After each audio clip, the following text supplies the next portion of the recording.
UBI.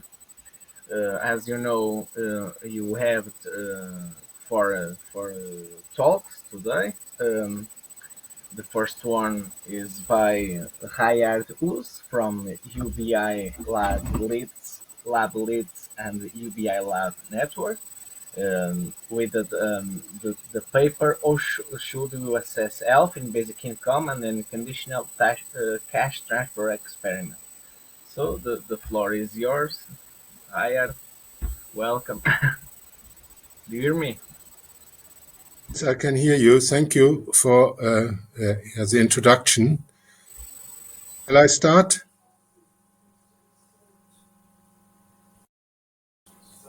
Shall I start? Yes.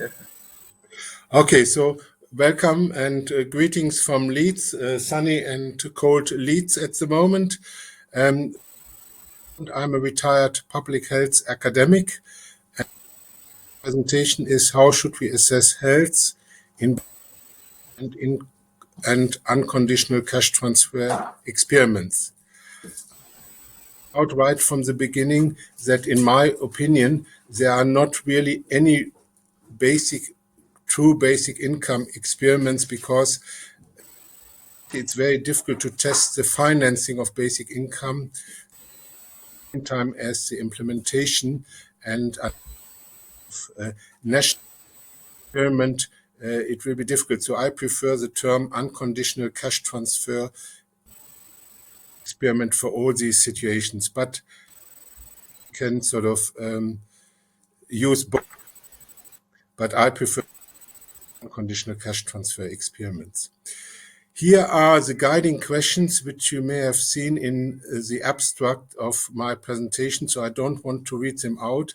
It's just as a reminder that sort of these are the questions from my conceptual research, looking at different definitions of health and how outcomes are assessed in qualitative, quantitative, objective, and subjective ways. What are the reported findings on health in these trials?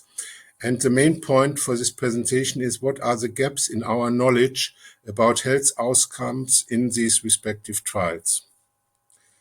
Now, here is an outline of the presentation. I will start and use the WHO health definition and a critique of this definition. And then I will present the concepts of pathogenesis and salutogenesis and how they are linked to this definition. And then go on to talk about general resistance resources and the sense of coherence and its link to unconditional cash transfers. And then what are the selected effects of trials? What has been health effects? What has been observed in some selected trials? What are the challenges of such trials? And also then finally, what are the components of health which I think are relevant for basic income trials, and how should these components be assessed? And a figure as my summary, and then some recommendations for future trials.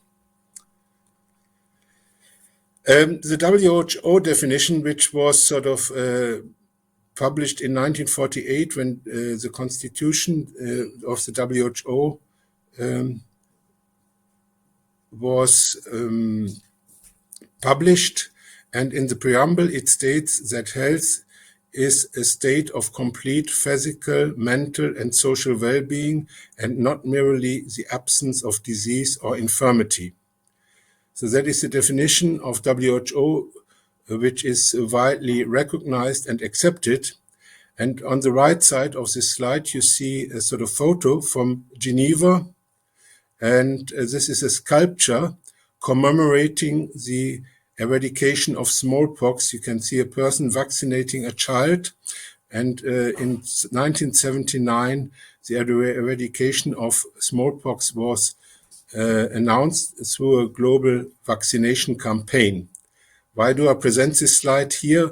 I hope and I'm optimistic that in the future, maybe there will be a sculpture to basic income because of the eradication of financial poverty, which I think basic income, if it is introduced at a subsistence level, can achieve.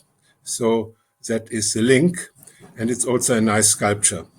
Now, what is the critique of WHO, the WHO definition of health? The critique in a negative sense is that the definition is static, is seen as static and idealistic because it assumes a sort of state of complete well-being, and some say it is not measurable. On the other hand, the positive sort of critique is that it already has a salutogenic perspective, because often from a medical viewpoint, there is a sort of pathogenic perspective, pathogenic meaning referring to disease and illness, while salus, the term comes from Latin, means the focus on health. And it has an objective and subjective aspects, and it has a holistic biopsycho and social view on health, not just a view on the sort of biological aspect. The other question is, because WHO defines health through well-being, so the question is, what is the meaning of well-being? And here are two suggestions, proposals, what well-being means. One is again from WHO, the upper one, and the lower one is from the Center of Disease Control, which is a sort of institution in the United States. And both of them state that well-being is a positive state or outcome, which indicates a quality of life and is in accordance with a sense of meaning and purpose to people. In summary, one can say that well-being is probably a wider concept than health, because well-being refers to all aspects of life. There is now an economic well-being society, financial well-being, and health is part of it, focusing on specific aspects of well-being. Now, to explain what are these two perspectives of pathogenesis and salutogenesis. As I said, pathogenesis comes from the term which means disease or illness, and it refers to the restoration of homeostasis and order of the body. Homeostasis refers to the situation that an organism tries to maintain a stable internal environment which is suitable for life, for sustaining life. A good example for everybody is the issue of body temperature. The body temperature is around 37 degrees, and the body maintains this temperature, and because too high or too low would not allow the body to function. And the idea of the pathogenic perspective is to make sure that the homeostasis is maintained, in this case the temperature, and therefore you have repair and protection factors. You use certain medication and certain interventions, and they often have a specific, or mostly have a specific pathway, purpose, and protection. And these are usually the medical interventions which treat somebody, and medicine has very much a sort of pathogenetic perspective.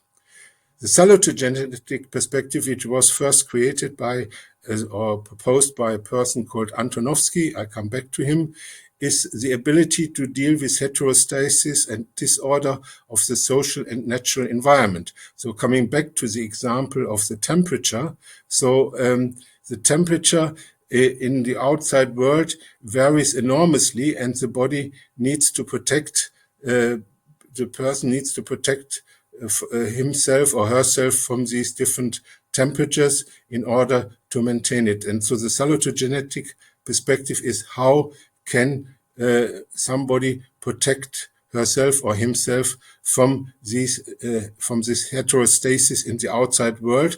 And these are sort of promotion factors, and they can have multiple pathways, purposes, and protections. Examples are obviously a house protects, clothing protects, heating protects, for instance, in this temperature example. But this applies also to other factors which are sort of can cause heterostasis. And so salutogenesis concentrates on how to protect from the heterostasis effects of the outside world. Now, here is a sort of summary of the concept of Antonovsky proposed in 79 of the general resistance resources, which are listed on the left side. You can see here from physical, biochemical, material, cognitive, emotional, and these allow the individual, the primary group in the middle, subculture society, to be effective in avoiding or combating a variety of tensions or stresses leading to stress. And this shapes, according to Antonovsky, a sense of coherence in people, which includes the dimension of meaningfulness, which is the motivation of people, comprehensibility, the understanding, and manageability, the availability and use of resources to deal with the stresses. And that is, in Antonovsky's term, the sort of salutogenic concept, which allows people to deal with the stresses and the heterostasis in the environment.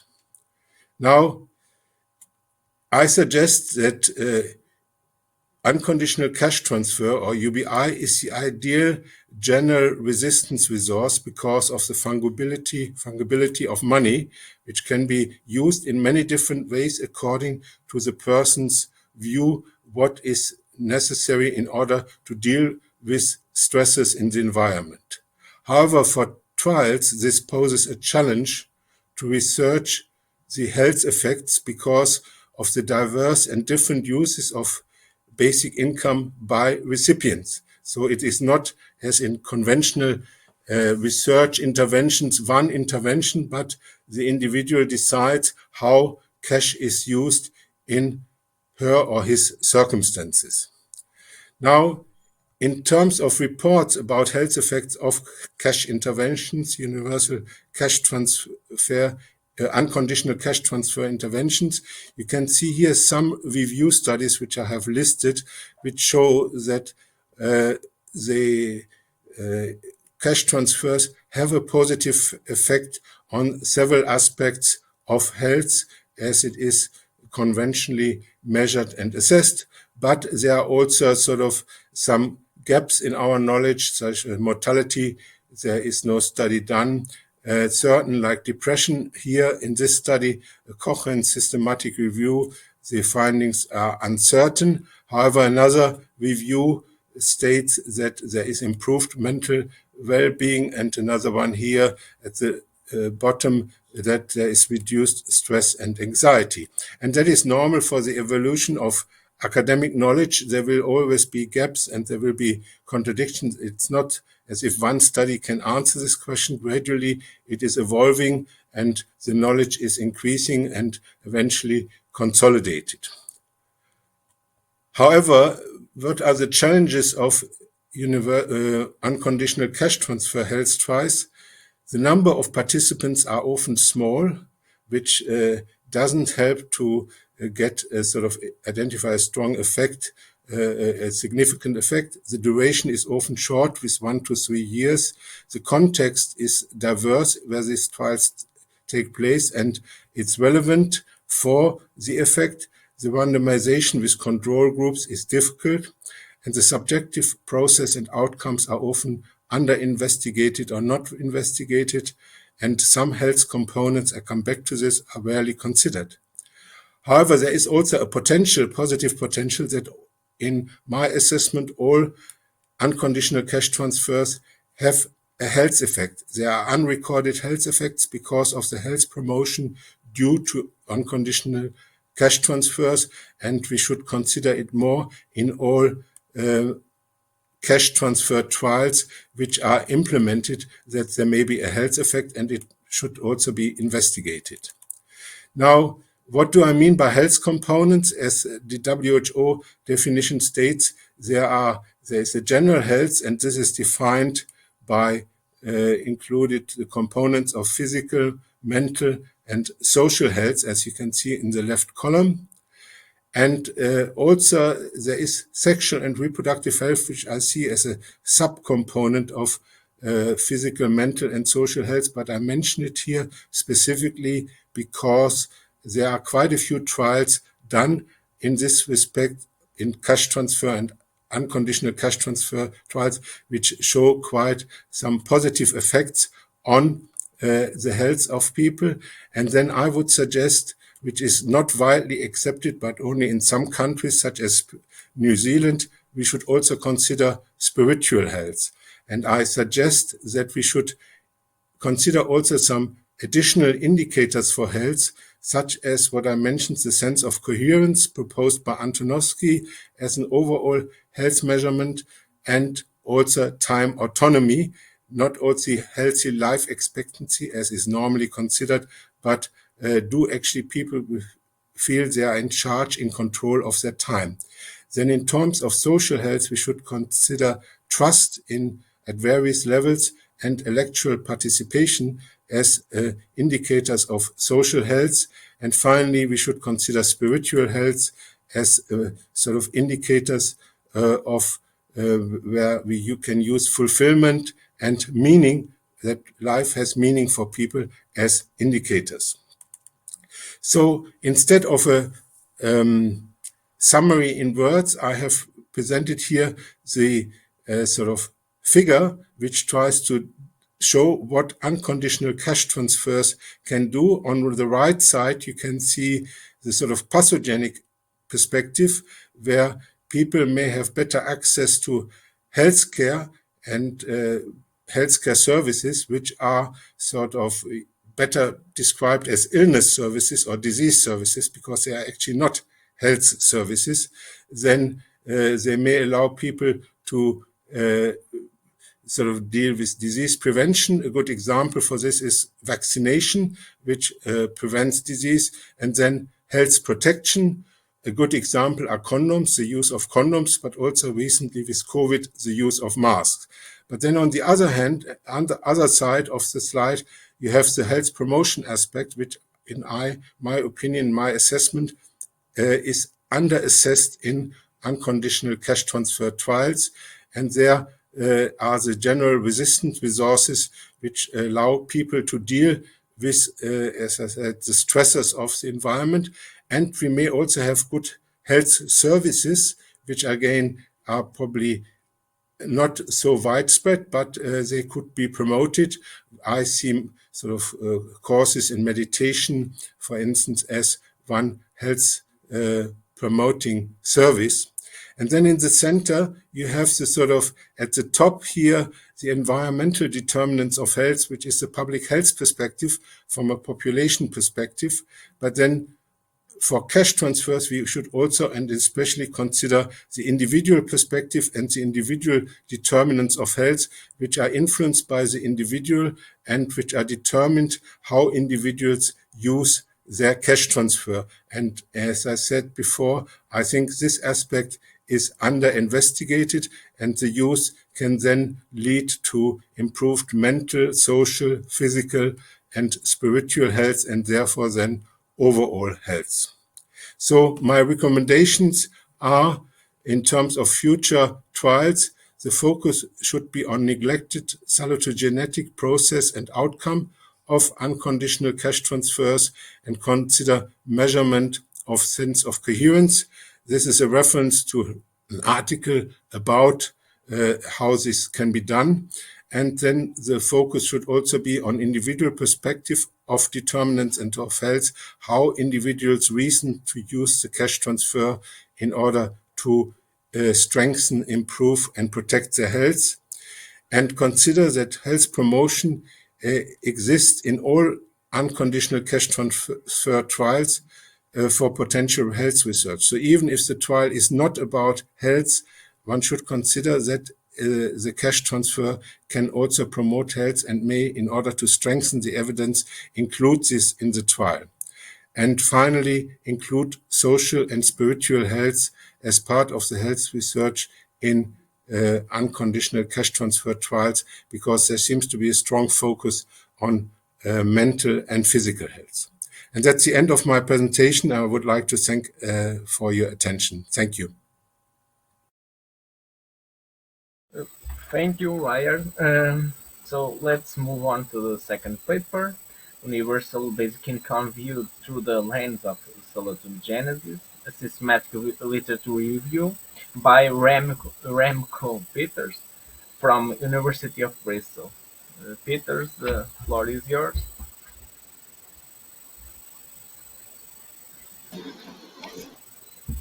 Thank you. Just gonna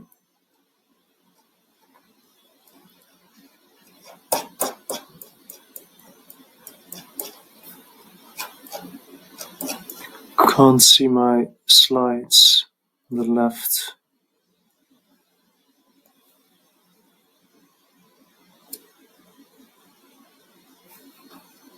Or should I just...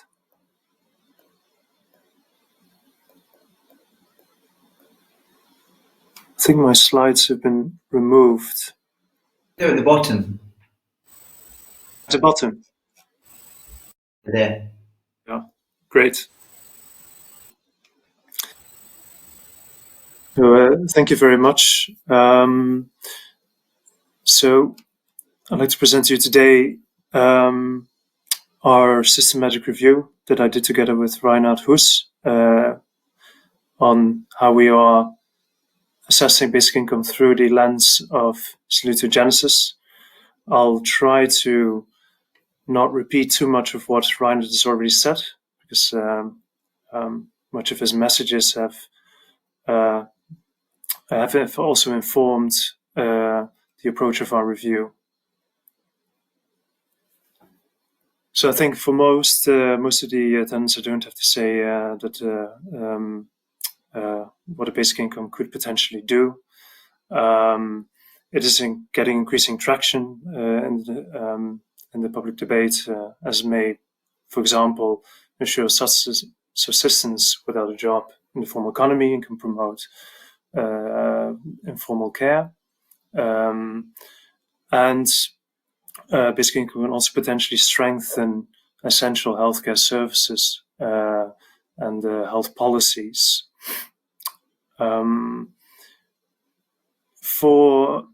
If basic income policies are to be implemented in the or pilots are to be implemented, we do need to also scrutinize their effects on health and the potential pathways between cash and health, because of the huge potential it may have. And as I think Reinhard already mentioned, it would be helpful to better understand the underlying mechanisms between cash and health. And whereas there haven't been any full basic income studies implemented globally, we can already obtain knowledge from current cash transfer trials and programs. However, as I think most of you may know, that many of these cash transfer trials and programs are not the same as a full UBI, as in that these are not universal, as they often target those in poverty or those who are vulnerable in other ways. Often these are attached to specific behavioral conditions, and more often than not, these are received by either the caregiver or households instead of targeted to individuals. And these design issues can have potential effects on how on people's health-related behaviors and health outcomes. Though still, since many of these CT trials and programs do share characteristics of full universal basic income programs, it can still be very helpful to examine these. So I won't go too much in depth into this overview, as Reinhard has already presented this. But yes, there is an increasing body of literature that is evaluating the effects of unconditional cash transfers and conditional cash transfers on health effects. However, the majority of this literature is still of a quantitative nature and gives us relatively little insight on what are actually the underlying mechanisms or pathways that connect cash with health. And so that is something that we'd like to address here as well. So in order to better understand the pathways between cash transfers and health, I think it is good to take inspiration from the realism field, scientific field, whereby we can look at both visible and invisible mechanisms. What do we mean by that? So a program or trial gives cash or resources to the recipient. The cash that the recipient invests this in resources. And the visible mechanism that we see here is how is that cash being used to obtain these resources, let's say, for example, food or access to transport. Whereas the invisible mechanisms are present the decision making of the individual when they receive that cash transfer. And this is something that has not been too much documented yet, or at least that quantitative literature can't really present. So, and one way of investigating these invisible mechanisms, Antonovsky's sense of coherence model could well lend itself. I will not provide too much detail, as Reinhard has covered this for the majority already. But taking a salutogenic approach could potentially be helpful in better understanding the pathways and underlying mechanisms between cash, health-related resources that the participant can purchase and health outcomes.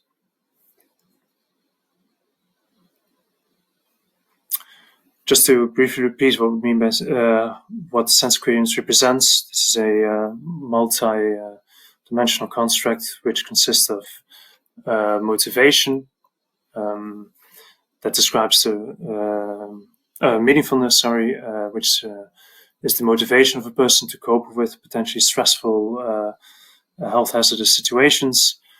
Comprehensibility, that is the personal belief that information of the internal and the external environment of the person that receives this cash transfer makes sense and is understood. And manageability, that describes the belief of a person that resources that are available and can be applied to cope with a particular stressful situation.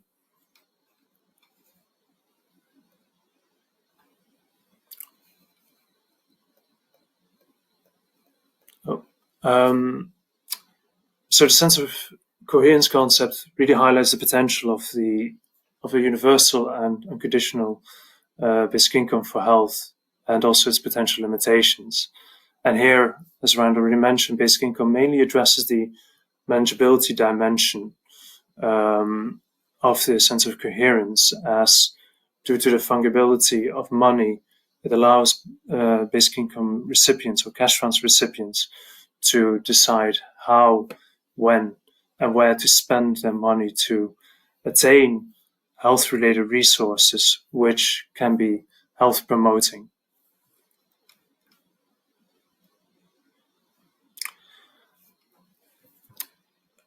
What we were also very interested in is that in addition to how cash may promote health, also how it may potentially also facilitate the purchase and use of hazardous goods and encourage certain hazardous behaviors, something that is not a focus of the salutogenic approach.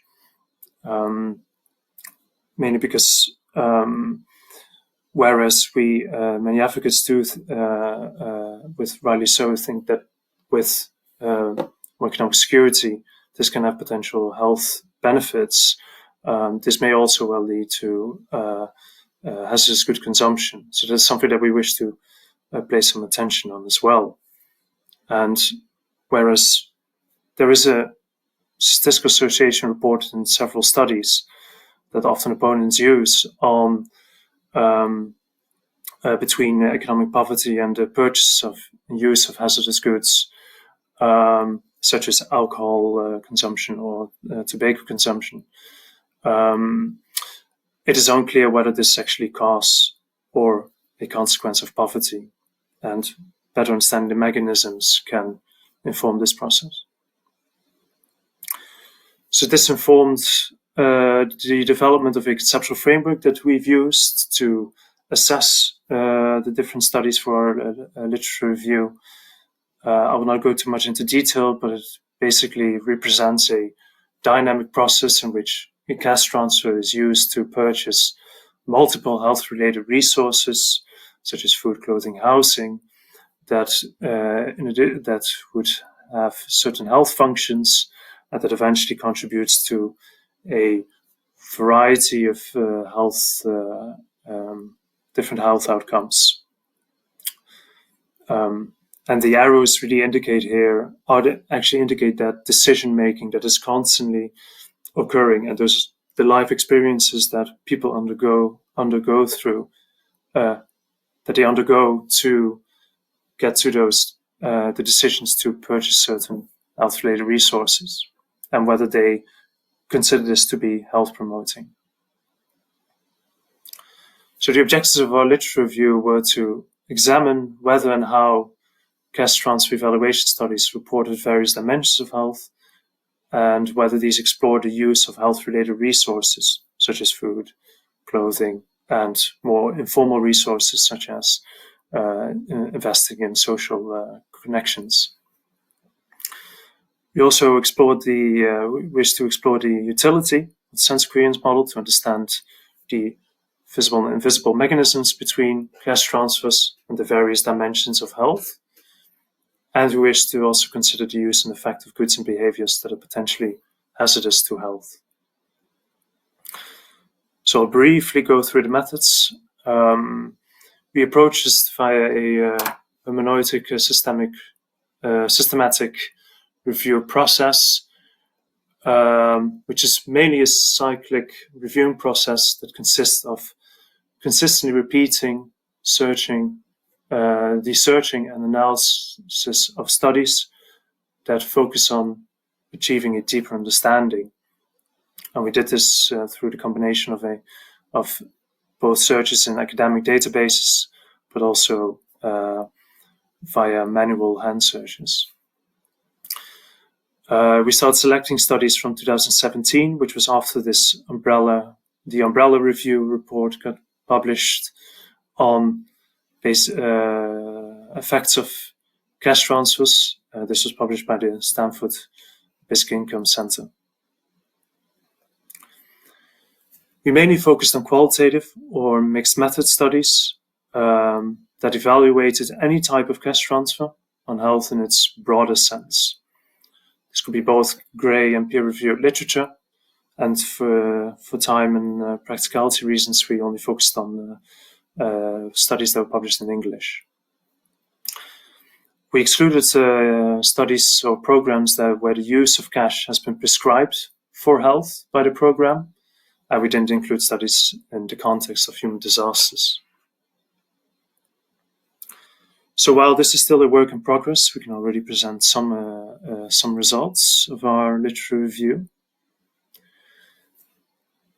As you can see here, the majority, I hope this is readable for many, the majority of studies that we found were unconditional cash transfers, followed by conditional cash transfer studies and social insurance studies. And here you can think about disability, child support, and non-contributory pension grants. And the majority of studies were, so far in our search, were held in Africa, or based on settings in Africa.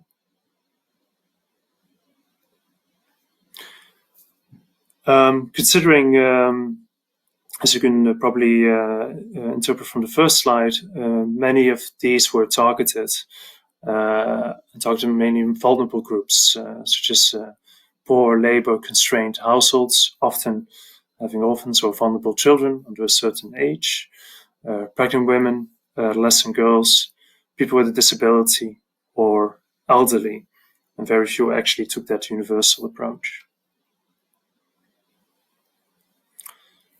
So what did we find so far?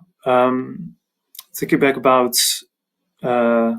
first we were interested in divisible mechanisms. What did the recipients reported that they spent the cash on of this intervention?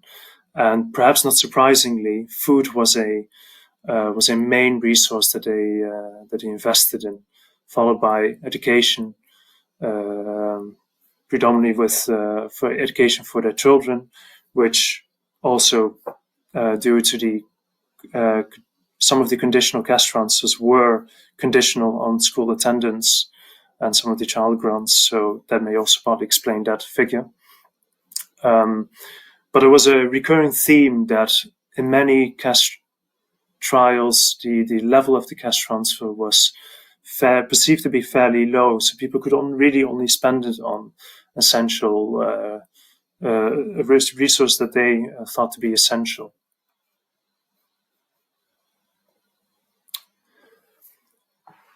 And based on the author's interpretations and the findings that the authors presented from the recipients' perceptions of the cash transfer trials, they mentioned cash to be predominantly influencing their social health, meaning here social cohesiveness, being able to socially participate, followed by mental health, general health, more overall health, that they were more explaining more overall, their overall well-being increased, physical health, and then spiritual health.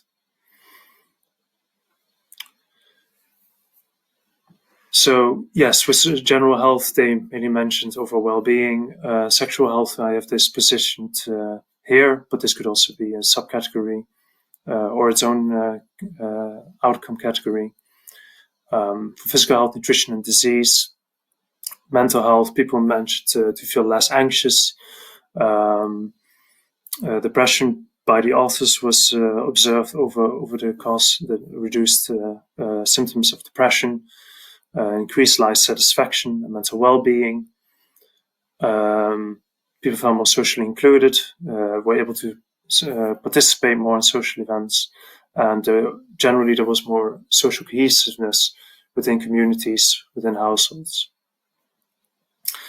And some of the participants in some of the more recent studies also documented that they had an increased sense of meaning in their lives, an increased sense of hope. And through the different activities and experiences, they also had enhanced identity.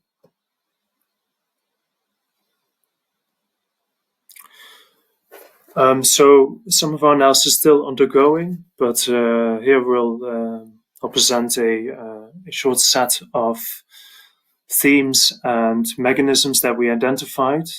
This was generally limited, but starting with, as you can remember perhaps from the first slide, food was one of the main resources that participants invested in, mostly at the household level, as the cash transfer was often devoted to the household or redistributed in the household.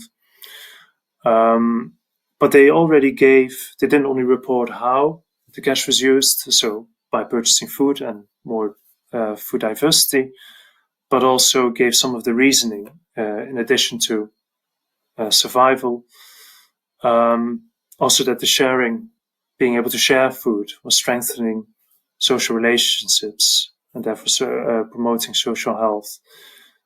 The fact that they were able to purchase desired food reduced stress and feelings of shame, promoting mental health. And they also reasoned that with purchasing food and feeding their children in what they consider to be a proper manner would also promote children's school performance. Educational resilience resources was also frequently mentioned, but more often that they would just merely report how they invested their cash and in what type of resources, such as agricultural products or cattle, to protect themselves in potential financial crises. But some of the participants in some of these studies did also say that long-term material security gave them a sense of promoted their overall well-being and generally promoted feelings of happiness.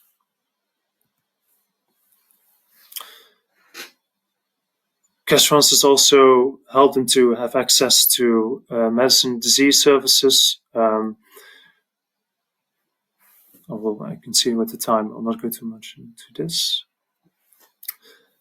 And finally, cash for them was also a very important resource to invest in investing in other material resources with which they were able to attend social events, which enhanced their feelings of social inclusion and social participation, which was quite a dominant theme across the different studies, and also feelings of agency and self-reliance, which reduced stress, tension, conflict, and violence within households and communities, and was set by the participants themselves to improve their overall emotional well-being.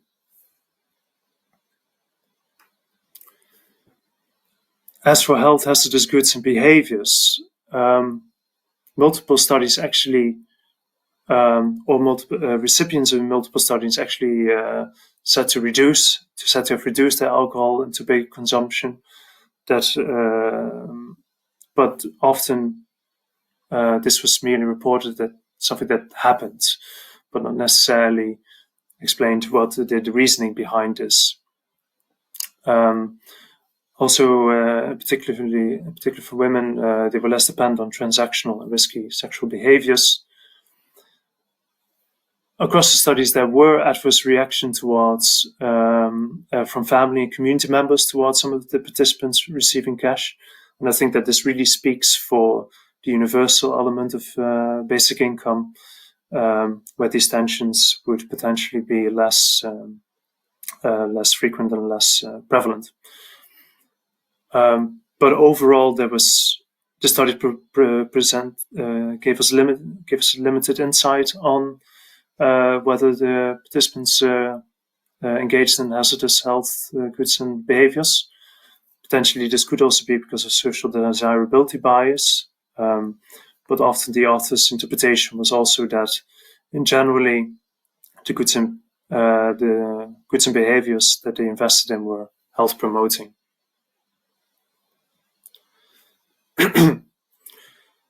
Therefore, based on so far on our analysis and on the identified literature, is a salutogenic approach such as sense of coherence useful to understand the pathways between cash transfers and health? Well, as Reinhard already mentioned, very few studies actually focused on all dimensions of the sense of coherence. So in that sense, it is hard to say whether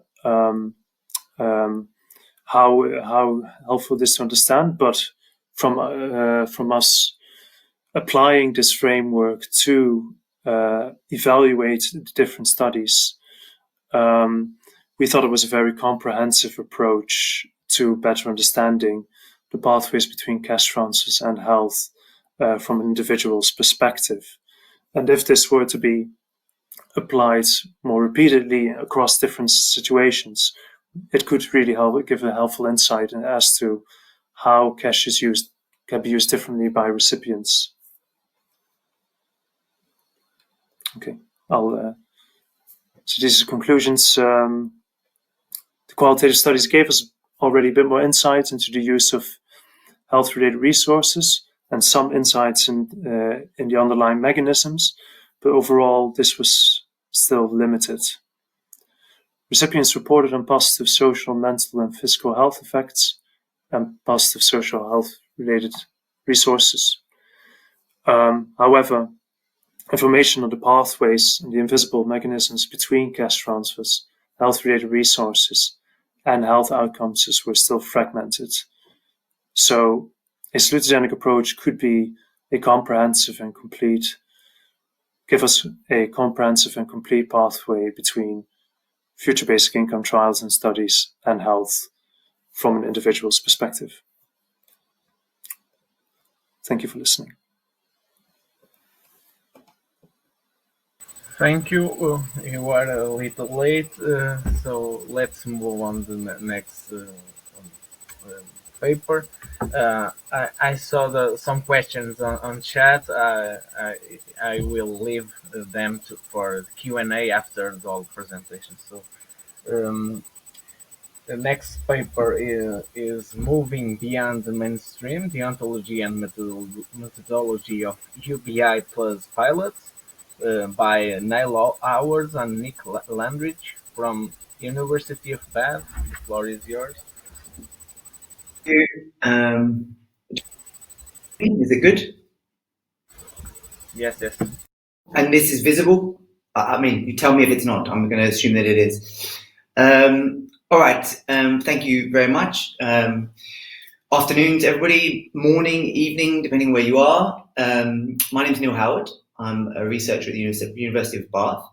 I'm on the executive committee of BIEN, and I'm currently co-leading a pilot in the Indian city of Hyderabad with our friend Sarat Davala, the brains behind the Madhya Pradesh pilot, and also the chair of BIEN. I'm going to be talking briefly today about piloting UBI. My talk is going to be significantly shorter, and I think it's a lot more speculative. The talks that we've had so far, A, have been excellent, and B, have been very, very rich in sort of detailed research and argumentation. It's more of a speculative sort of reflection piece, and it's going to be shorter. And my hope is it will provoke some discussion. There is significant overlap, though, between what I'm going to say and what's been said before in terms of calling for different kinds of approaches and foci in order to fill gaps in what we know. Briefly, what I'm going to say, I have a hunch basically around some important limitations to the ways in which we're currently talking about and trialing UBI. My main point, I think, is that although the global upswing in interest around UBI is obviously a positive, and the fact that this is manifesting a huge surge in UBI pilots or experiments, even if these are often small scale, although this is a positive development, the methodological and ontological limitations which characterize many of the pilots and many of the experiments currently taking place, I think may be in danger of limiting the radical impact that this wave of piloting could have. So first, some background. As I think everybody's aware, off of the back of COVID and with the many severe crises, interlocking crises that we are living through, economic, ecological, climate, intensifying everywhere, there's been a massive uptick in interest in UBI. We have seen campaigns in the UK, in Europe, in the US. As the figure in the top left points out, there's a documented increase in popular support for basic income as a social protection mechanism. And we are seeing a significant rise in the number of experiments that are taking place or that are planned.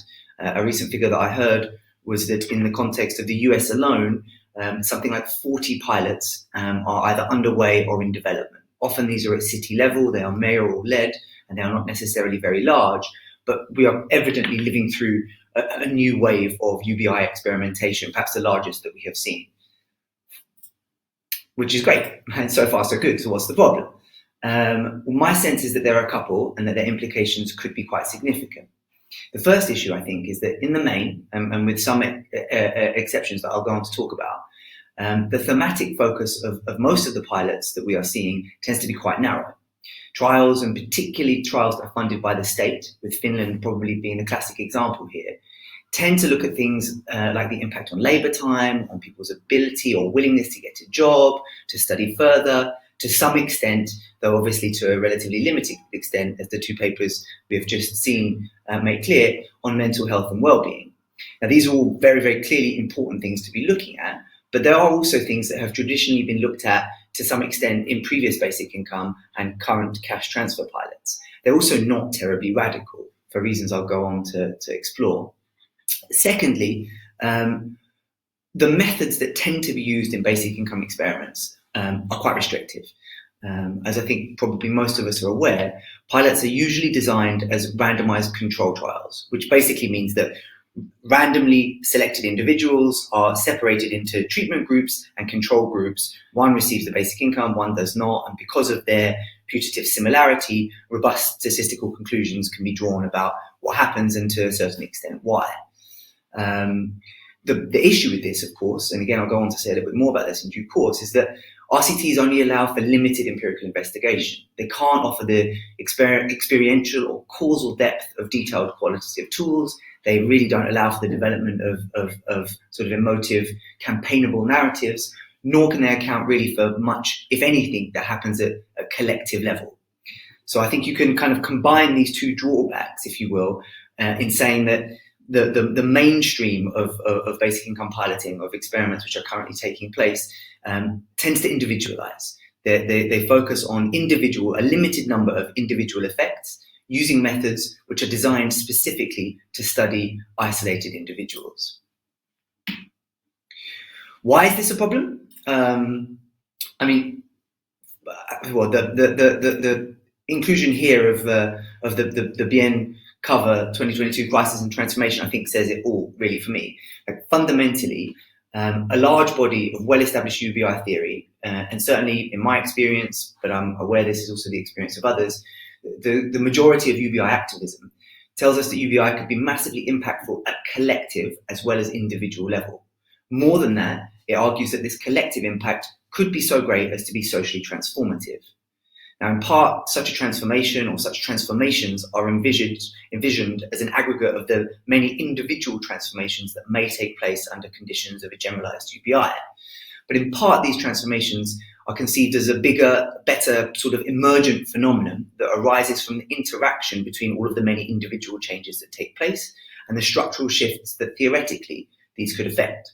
So just to illustrate, for example, a basic income could change the way in which each of us go about making choices in the labour market around our work.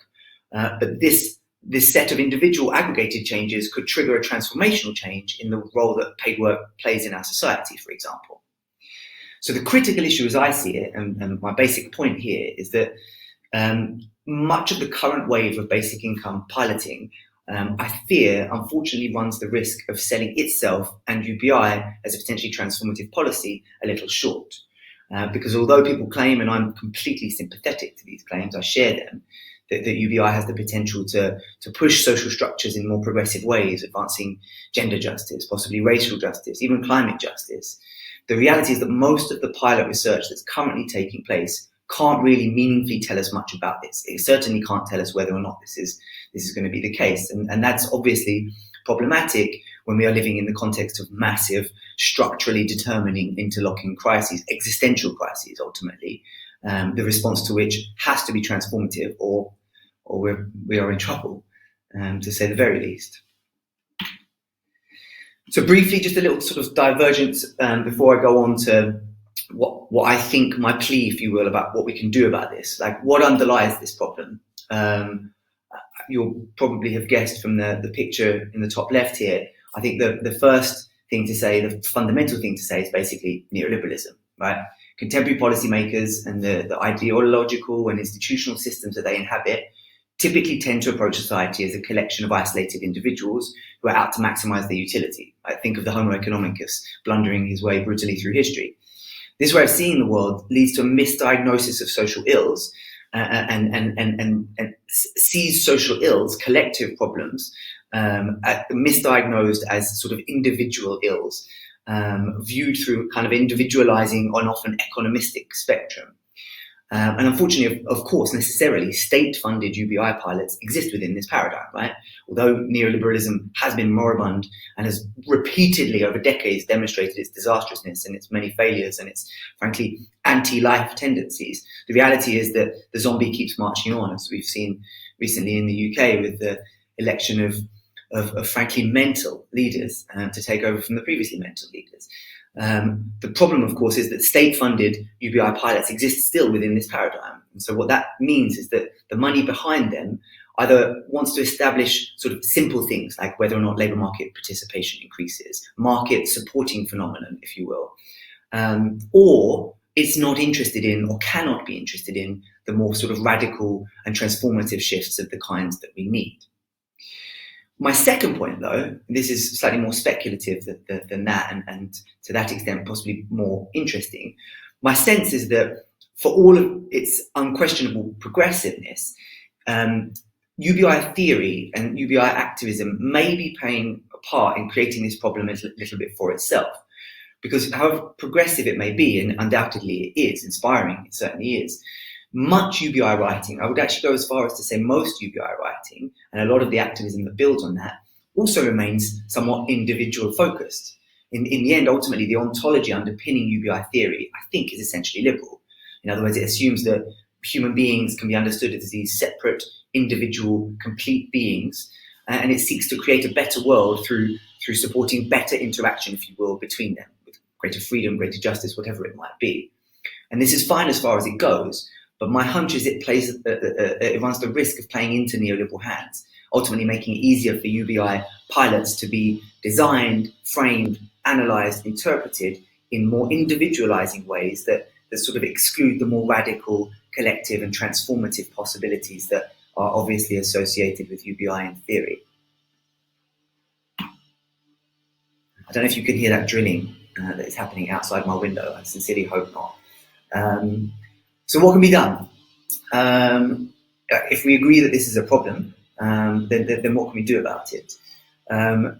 This symbol at the bottom of the page, work free, this is the logo of the project, the pilot that I was mentioning earlier at the top of the talk, that's taking place in Hyderabad. And what I'm going to say now builds on, articulates work that myself and my colleagues involved in that pilot have been doing over the past couple of years in thinking through how differently pilots could be designed, how differently ours can be designed and operationalized through what we are calling UBI Plus.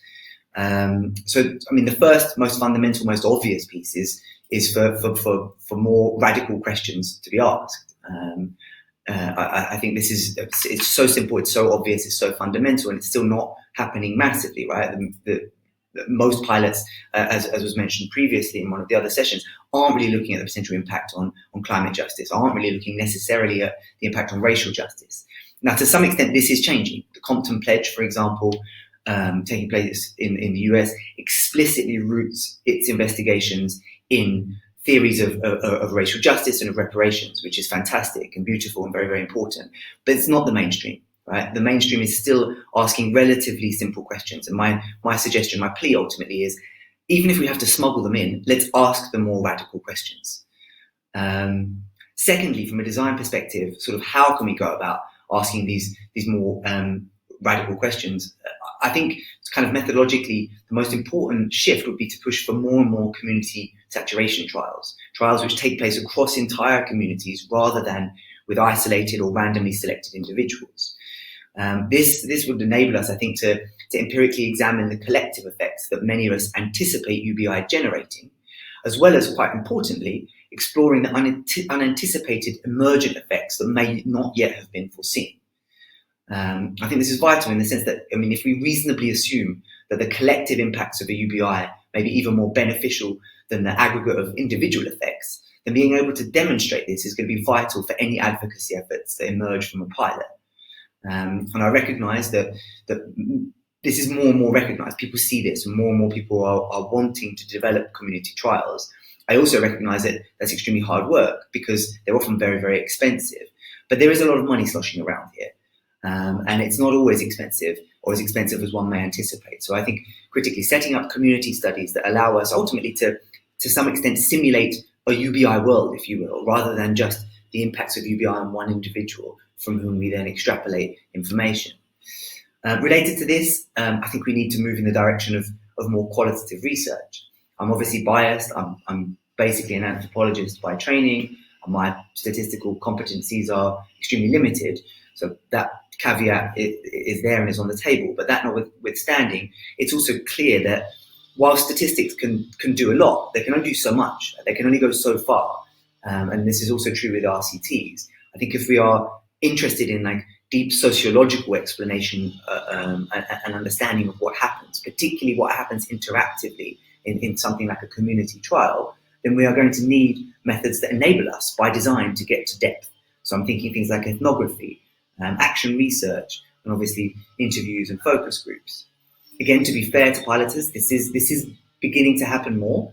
One of my colleagues, Leah Hamilton in the US, for example, is including qualitative methods in her studies of pilots that are taking place in North America. That's true of others, but it's still not the mainstream. Overwhelmingly, the mainstream is the RCT, and I think we need fundamentally to move beyond that. Also from a political standpoint, because yes, it's true that RCTs and statistics are to some extent the language of truth and the language of power.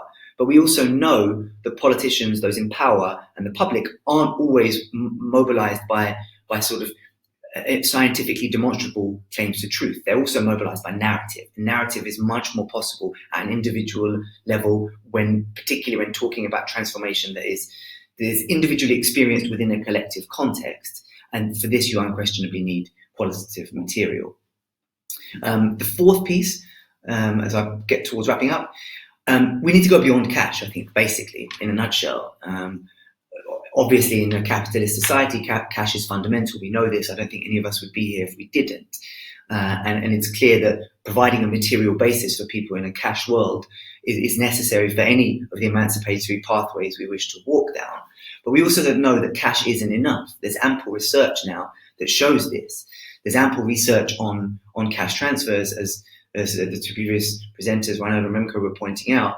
That so much research now that we're at the point of multiple systematic reviews. But there's also research on cash transfers and the importance of adding additional elements, whether they be activation policies or financial literacy training, whatever it may be, which show very clearly that the benefits to cash, benefits attaining to cash, are increased and enhanced when there are kind of additional elements added on. And my suggestion would be, A, that we do that in the next round of trials that are being developed, but secondly, that we move in more progressive and radical directions and think of adding pieces like community organizing alongside cash. To some extent, a bit like Sewa did with the union voice that was so important in the Madhya Pradesh trials, but even further beyond that. My last point, this point ultimately is my last point, and then I'm going to stop.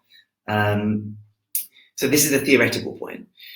I have a sense that we can open space for the more radical, the truly radical implications of UBI to be explored and received if we are very open and very explicit about rooting our empirical investigations in an ontology that is different to, and indeed a challenge to, the reductive and evidently false ontology of the isolated and self-serving Homo economicus who is out to maximize his utility. Insights from psychology, sociology, economics, anthropology, all of the latest research across disciplines just shows us very clearly that that is not the human being. Humans are deeply and inherently relational beings whose experiences of life, of self, of other are only possible in and through relationships, whose needs can only be satisfied relationally, whose well-being is inherently relational, right? I think our starting point ontologically needs to be adopting and unabashedly advocating for such a sort of an ontological beginning. And what difference might that make? I think at a minimum, it invites us to look at and seek to examine UBI more expansively. Because if we begin with this relational needs-based ontology, if you will, then rather than facilitating the pursuit of utility in the neoliberal fashion, then the goal of our trial, the goal of social policy, has to become meeting human needs in and through relationships, which means building pilots that ask, how can we do that? What relational impact can a UBI have? What impact on well-being through relationships can a UBI have? What changes relationally and socially and collectively under the conditions of UBI and therefore potentially in a UBI society? Just a final sort of plug, we are trying to do all of this within the Work-Free pilot, the website of which is here. I'd be thrilled if you looked at it. Very happy to answer any questions about it, and hopefully this time next year share some results from it. But for now, I will stop. Thank you. Thank you. And now, last but not least, Annie Miller with the paper, The Direct and Indirect Outcomes of Basic Income Scheme. The floor is yours. Thank you. Hi, everyone. My name is Annie Miller. I'm a retired academic economist, and I'm based in Edinburgh in Scotland, which is currently part of the UK. I was a co-founding member of BIANG in 1986, and I was a co-founding member of the Citizens Basic Income Trust in 1984, and I'm currently chair of the Citizens Basic Income Trust. Anyway, what I want to do today, I seem to have got the wrong, let me see if I can find my,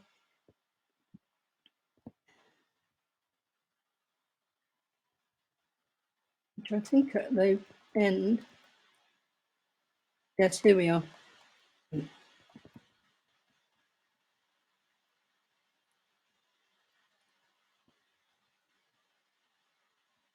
Yes, here we are. As you'll see, my talk is called The Direct and Indirect Outcomes of a Basic Income Scheme. And I'm sorry that this is so small that you probably can't read it. Anyway, I'll read it out to you. I say that 5 simultaneous broad outcomes have been identified from basic income schemes. On the left, I have the direct financial effects, and on the right column, I have the attitudinal and behavioural changes which are enabled by the financial effects. So the first broad simultaneous outcome is to do with autonomy. It gives the financial effect is that it provides financial autonomy, and the attitudinal and behavioural change is that it leads to emancipation and empowerment. Secondly, it could prevent income deprivation, but in the wider sense, this could lead to well-being, income security, and health.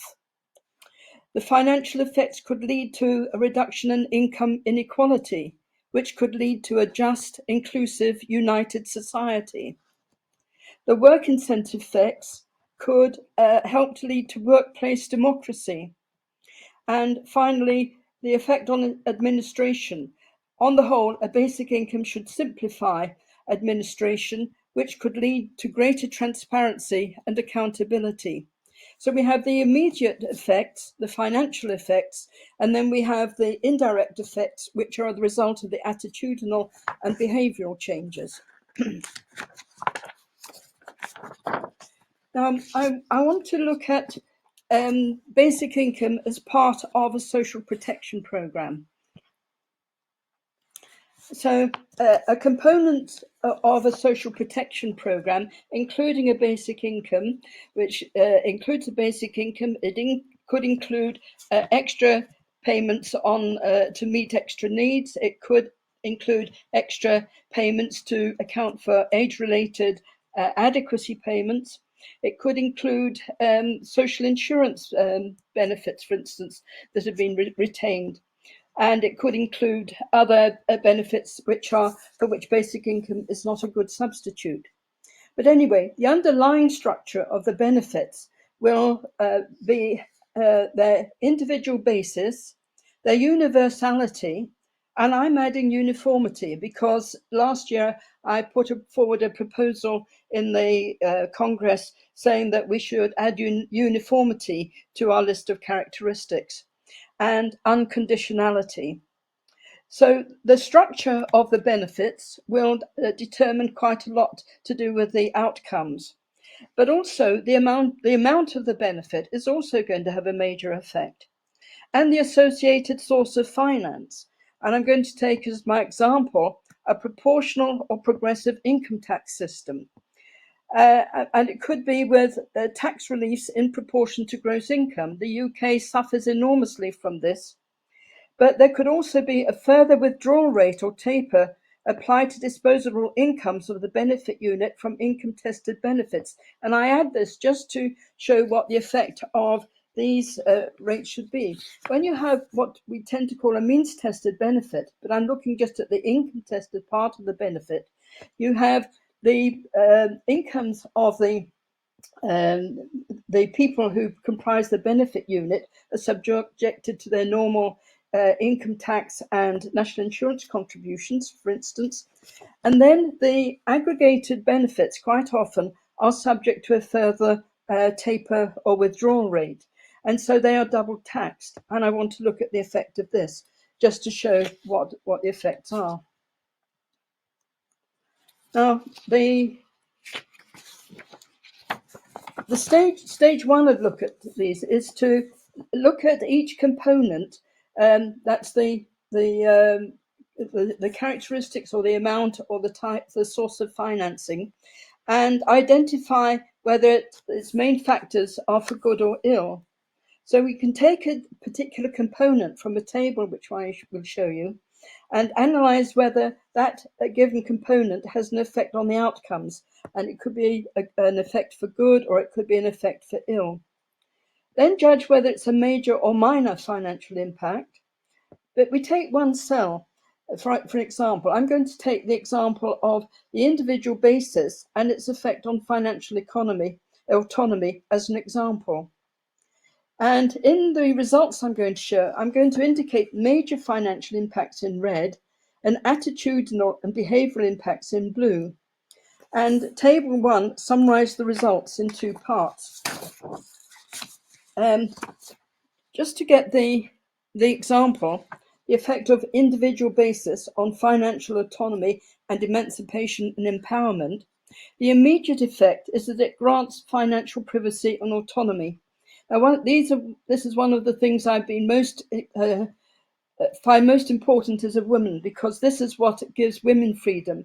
Quite often, if it's not based on an individual, but to a household, the woman has got no agency at all. A wife, that is, has no agency at all. And so it's absolutely important that individual basis is part of a basic income, and it must absolutely essential that it's implemented. And its results are that it emancipates financial dependence, it reduces the inequality of power relationships in the home, and it can enable negotiations for fairer division of household tasks and caring responsibilities. And obviously, this can reduce the stress on the person who does the most household tasks and caring responsibilities. I'm going to look at this table, which is called Part 1, the financial effects. I'm just going to look at the financial effects as a result of the characteristics. So on the left, we have the characteristics, and at the top, we have the 5 financial broad outcomes: the financial autonomy, financial security, income inequality, work incentives, and simplifying the administration. Now, what I identify is that the individual has an effect, first of all, on financial autonomy, but it doesn't have so much effect on financial security, but it has an enormous effect on the income inequality within the household, because income inequality isn't just overall in the society, but within households. And also, if it's on the individual, it's going to simplify the admin, because it avoids the intrusive monitoring of relationships that goes along if you have a couple or household benefit units. I then look at universal to see which ones is this going to affect most. And I note that it respects and values all individuals, which is absolutely essential for the autonomy aspect. But it has a very important role for terms of financial security. All adults are likely to be eligible for the first time. So you've got widespread covering as soon as you've got universality. And if the level is high enough, it could reduce the incidence of poverty. But the outcome is that from an administrative point of view, you've got more units to administer. So it might simplify the admin, but you've got more units to administer. With respect to uniform, the uniform rate has greater impact on the poorest people, because it has been such a large part of their total income. And this too simplifies the admin, because everyone gets the same, and you don't have to put into account discrimination, like married couples get less, or wives get less than husbands, and things like that. And the unconditional part, this is the thing that contributes so much to financial autonomy. It grants choice over the use of one's own time and one's own disposable income, and can lead to lifestyle choices, more choices. It has a role in the income inequality because you can get a potential redistribution between paid and unpaid work. So it has an effect there. A very important role that it plays is in decoupling income from paid work in its effect on work incentives, and it leads to less monitoring. I'm going to show you the effect for what the other characteristics do. So these are the financial effects resulting from the amount of the basic income. Well, its effect on financial security is that it could reduce the depth of poverty, depending on the amount. The universality reduces the incidence of it, but the amount reduces the depth of poverty. And another thing to note is that the amount of the basic income inequality decreases as the amount of the benefit increases. So it has an effect on that. Now, looking at the effect of a proportional or progressive income tax, its effect doesn't happen until you get to income inequality. But whether true proportional or progressive income tax, then inequality should be reduced. As far as work incentive goes, the amount of the tax paid would lead, or not paid, leads to an unearned income effect of one sort or another. And the rate of the tax, the marginal tax rate, will lead to a price effect.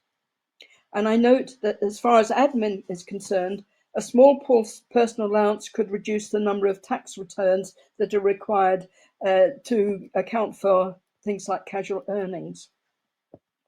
Now, if you have tax reliefs within that progressive or proportional income tax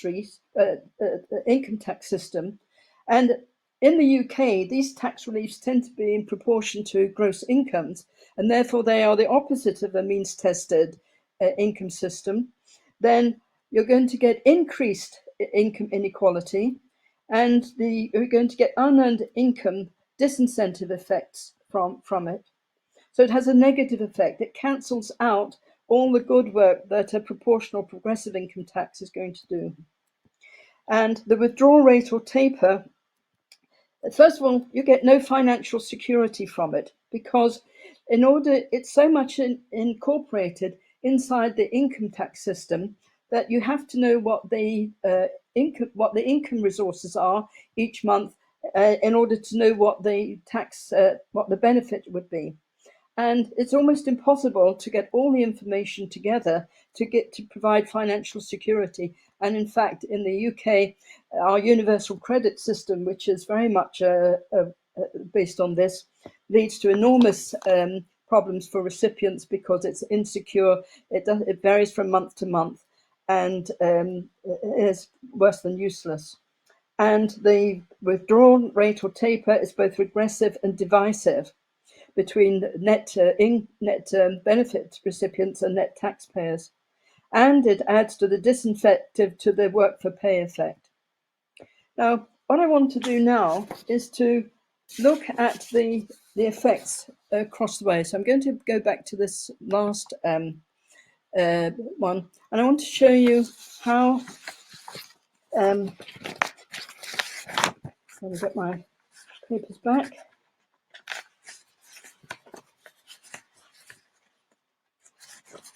Yes, you can look at the effect of this system. If you look at it across the ways, you can see what the main effect of each characteristic is. So, for instance, the individual, its effect is on the financial autonomy, the income inequality, and the simplification of the admin. Whereas the universality affects the financial autonomy as well, but it also affects financial security, and it affects the admin by providing more units to administer.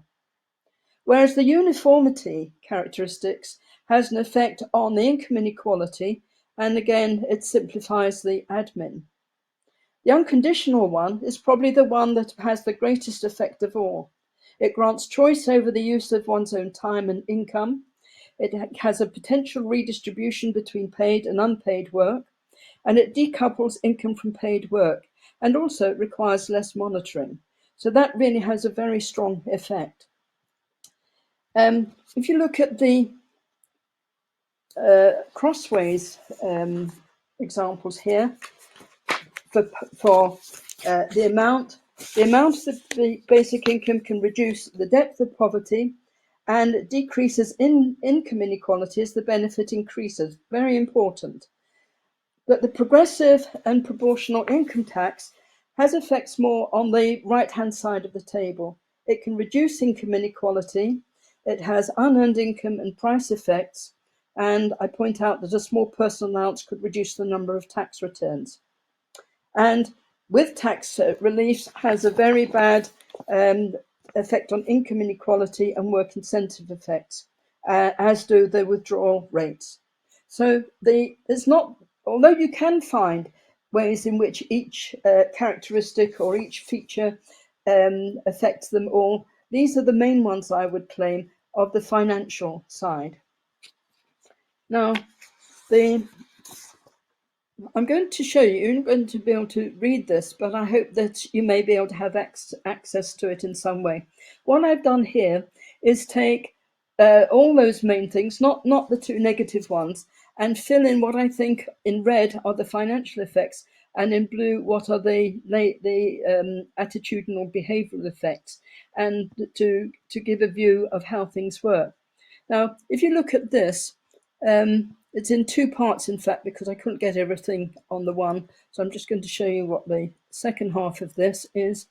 I do give the negative aspects after all. Let me just tell you what the main effects are.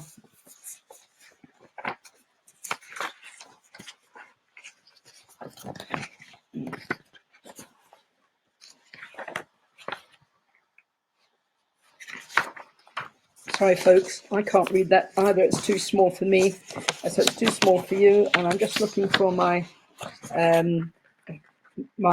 conclusions that result from this. And oh yes, the main factors affecting the outcomes. For financial autonomy, what I did last time was look at the horizontal effects. What are the effects of the characteristics or the features? So now I'm looking at the factors affecting the outcome. So I'm looking vertically now. For financial autonomy, the main factors are the individual basis, the universal benefits, and non-conditionality. For prevention of material deprivation and well-being, it's universality and the amount. For reducing income inequality, I would claim that it's uniformity, unconditionality, the amount of the benefit, and a proportional or progressive income tax system. People often claim that basic income will reduce inequality. It will to an extent, but really it's an income tax system that's going to do the most reduction of inequality, if that is an important aim. And for work incentive effects, it's going to be the unconditionality and a proportional or progressive income tax. So again, the income tax system has a very important role there. And for simplification of the admin system, all of the structural components contribute to this. So you can see that there's a different weighting for the different factors and features that contribute to the outcomes. And now, lastly, my conclusion is that we note that we can identify 5 broad simultaneous outcomes. We note that the factors include that the factors affecting these outcomes include the characteristics of the benefit, together with its amount, together with its source of funding. We can see the individual contributions, that's the cells of that table that I was showing you, of the factors to the outcomes. We can identify the most important factors that influence any given outcome. That's the vertical influence. And we can identify the total impact of each factor looking at the horizontal influence. Now, of course, There will be other things that will also have either direct or indirect impacts on the eventual outcomes, such as public welfare services and the general policies such as wealth redistribution and housing policy. And as has often been said, the basic income is not a panacea. It needs a lot of other things to support it, but it is a necessary, even if it's not a sufficient condition for the type of society that most would like, which is represented by the 5 broad simultaneous outcomes. So thank you very much. I don't think I've overrun my time at all. It's a very simplistic idea and it's very subjective. And you may find that you disagree with the way I have identified things. And you can take the process a lot further too by adding those extra public welfare services and general policies and so on. But anyway, it's just an idea. So thank you very much for your time and thank you for listening. Thank you. You have only 5 minutes to Q&A. Maybe you can give 10 minutes extra if you want. So my suggestion is read the questions. You take note and answer in on your own. So for Reinhard, how can you work on a future image for humanity on Earth that everyone can live and that everyone wants to use their best abilities to realize, and at the same time be resilient against all the pathogenic influence? Do you have access to questions? Can you read it or not? Yeah, I can read. Is this question for me? And but maybe I should read all and take note. For Peters, he's piloting at okay. He's piloting a targeted scheme not against the chance for UBIG, as it promotes the WB of poverty targeting that aligns with governments of low-income countries dictated by WB and the IMF. And okay, I guess no. And another question for Peters: is not already established that cities do not lead to an increase in purchase of negative goods like alcohol? For Neil, there is that question. When have you done enough pilots? I guess it's addressed to Neil, this one. And let me see. If pilots cannot satisfy skeptics and even fail scientific standards because of restrictions in number, direction, and the conditional, then on Earth can an UBI be implemented with full logic, reasoning, and no ideology involved? Can the numbers add up undeniably? Ever? And finally, for Annie, the questions. Should the basic income be paid at the subsistence level in order to achieve the described effects? And finally, should you consider a progressive consumption tax, high tax on resource-intensive items, in order to finance UBI in view of the climate and the environmental crisis? I'm sorry, I'm reading too fast because you have not much time. Thank you. So, Reinhard, if you go first. To answer first? Yeah. Okay. I will try to be very short because the first question, I mean, I think UBI in itself has, as I already mentioned, effect on spiritual, social health and will change the thinking of people. Obviously, in itself, it's not the only solution, but there is plenty of indication that people develop a different attitude and thinking. And for me, it's best described in the phrase for neoliberal, woman eats woman, and as an alternative, woman supports woman. And or I can also use the African philosophy of Ubuntu. A person is a person because of other people. So a basic income, which is universal and unconditional, I think would create a change in thinking. But obviously, education is also, in my opinion, very important. So basic income is not the answer for everything. So the way we educate our children and ourselves as adults plays a very important role. I agree with Isabel Fry that trials are not necessary in order to change the institution, the system. I think it would be best just to introduce it at a jurisdiction and then review it after 5 and 10 years. But unless we have people marching in the streets demanding a basic income, I think we are just stuck with the trials. That's the unfortunate situation. Thank you. Thank you. Now, Peters, if you want. Yes, I'll address Neil's question. Yes, I think, based on at least as far to my understanding, to my knowledge, there so far quantitative studies have already established that it, well, maybe lead is a strong word, but it doesn't necessarily encourage an increase in purchase of negative goods like alcohol. And some of the quantitative studies that we've analyzed so far, they do also confirm this. I think it would be particularly interested as well to understand the reasoning of the recipients and further understand why this is the case. I hope I answered that question.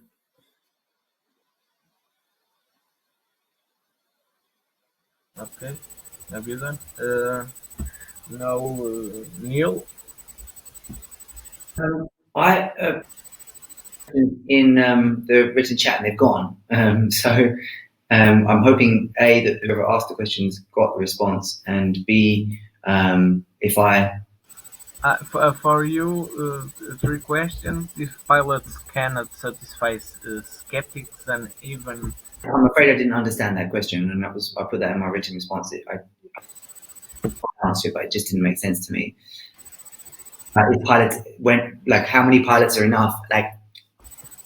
In charge, I would, if I was in charge, I wouldn't be piloting, I'd be instituting a basic income. So if the thrust of your question is, should we not just institute a basic income instead of piloting, then yes. I mean, certainly I would agree with that. But my sense, along with the sense of many folks engaged in piloting and experimenting, is that because those in charge are not willing to institute a basic income right now, one of the ways that we can leverage our power, if you will, any collective power we can muster to try and encourage them to do so, is through piloting. So that's why I'm doing what I'm doing, and that's true also of the many people that I work with. The other question was around using a different currency in recognition of the sort of social participation element of basic income. I'm not an expert in this, so it's very difficult for me to respond meaningfully. I am attracted to the idea of different currencies in order to facilitate some of the more collectively emancipatory dimensions that a basic income promises, though. So this is interesting to me, but beyond that, I'm not really qualified to say. That's it, I think. There is another question that I haven't read. If basic income is not a question of individual ownership, but of that one. Yeah. That's so. I'm agree. I'm interested. I think the idea is appealing. The idea of using a different form of money for this, but there's just not much substantive that I can say beyond that because I don't really understand this stuff. It's not my area of expertise. You know, Annie, if you want to answer your questions addressed to you. Reinhard asked, should the basic income be paid at the subsistence level in order to achieve the described effects? Defining a subsistence level is quite difficult. My way of looking at this is to say, if you take the whole of the income of a jurisdiction, whether it's a nation or a state, and the jurisdiction has control legally over its ability to raise the funds and to pay basic income, then my own approach is to say, let the basic income eventually, introduced in stages, be something like 40% of average income per head. And that way you can actually then add some extra benefits for needs, extra needs for disability and so on. And you also want some for administration and for some other benefits maybe. You could probably finance that without any other tax reliefs. If you get rid of all your tax reliefs, you can probably pay for that in something like 46, 47, 48% rate of tax. Now, it's like being on a ship, one hand for yourself and one hand for the ship. If half of your income goes in redistribution, you've still got the other half to be competed for by paid work. And it gives you a basic. It's not going to be a luxurious rate. It's going to give you a modest but dignified standard of living, giving you the freedom to do a lot more for yourself if you want to. You know, if you want to do your own clothes making or woodwork or things like that, then you'll have the ability to do that and not have to rely on other people. And so that to me would be subsistence level. Unfortunately, in economics, we don't actually have an agreed poverty level. So I would use that level to go on with. Now, Reinhardt asks another, question. Should we consider a progressive consumption tax, high tax on resource-intensive items, in order to finance a basic income in view of the climate environmental crisis?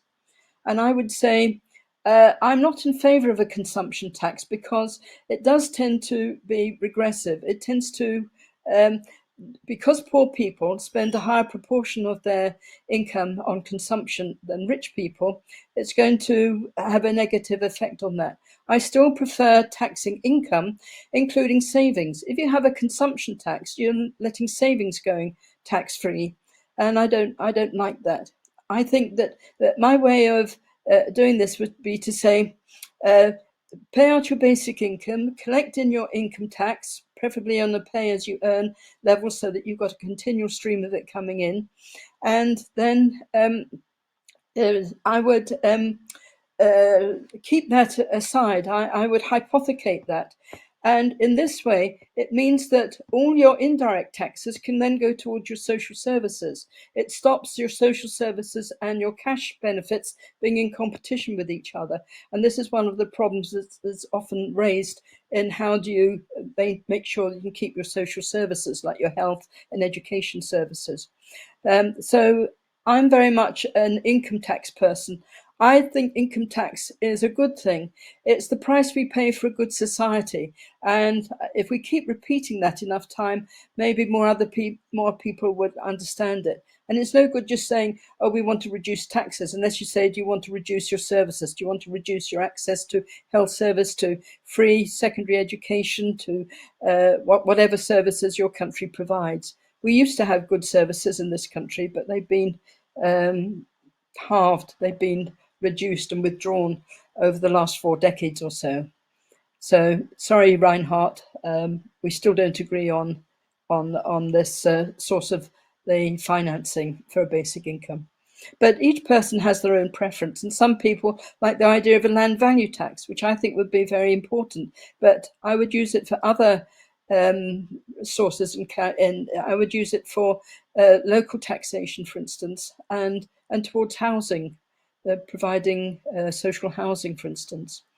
But there are lots of varieties. We mustn't just rely on one tax. I rely on one tax for basic income and all the other variety of taxes for the other social services and costs that are required by spent by government. So Thank you for those questions. Thanks, Reinhard. So our time runs out. So thank you all for the presentations and questions, and see you later.